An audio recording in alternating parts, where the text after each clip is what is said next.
In the high-stakes environment of live sports broadcasting, a commentator's job is to fill the quiet spaces between the action with color, context, and narrative. However, when the cameras pan away from the court and into the crowd, the filler commentary can occasionally veer off script.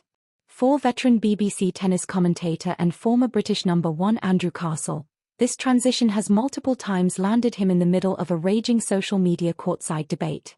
The central question raised by viewers over the years is simple yet uncomfortable. Are these on-air observations harmless, old-school banter, or do they cross the line into something sexist and lecherous?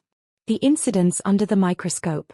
To understand why Castle frequently finds himself trending for all the wrong reasons during the grass court season, one has to look at the specific moments that triggered public backlash.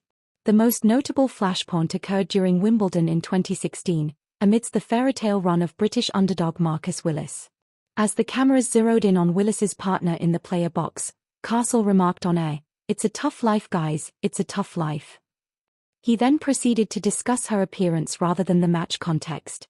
The reaction on social media was instantaneous.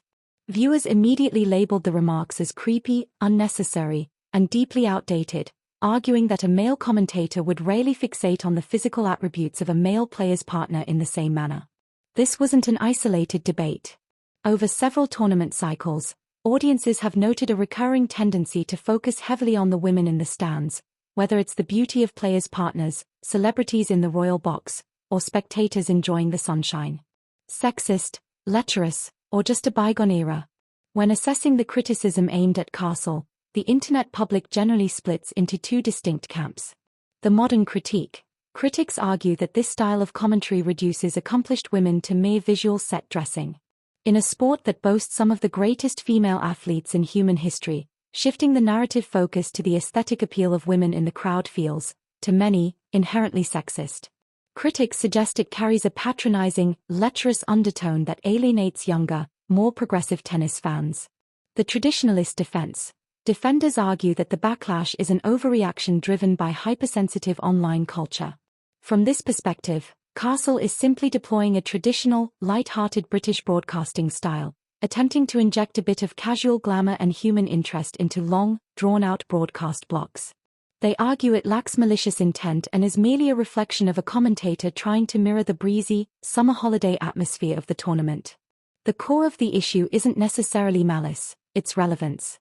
When a broadcast focuses on a woman's appearance rather than her presence or the sport itself, it signals a mismatch between traditional broadcasting habits and modern societal standards.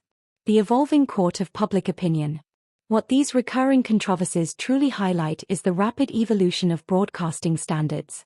The sports media landscape of the 1980s and 1990s, the era in which Castle cut his teeth as a professional athlete, frequently tolerated, and even encouraged, casual remarks about gender and appearance as part of the entertainment package.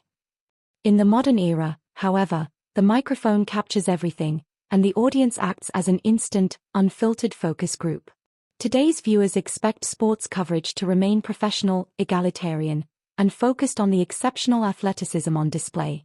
Whether one views Castle's commentary style as genuinely objectionable or merely an out-of-touch relic of a bygone era, the result remains the same. The modern sporting audience has made it clear that the focus should remain firmly on the baseline, and that the days of treating the stands like a beauty pageant are firmly in the past.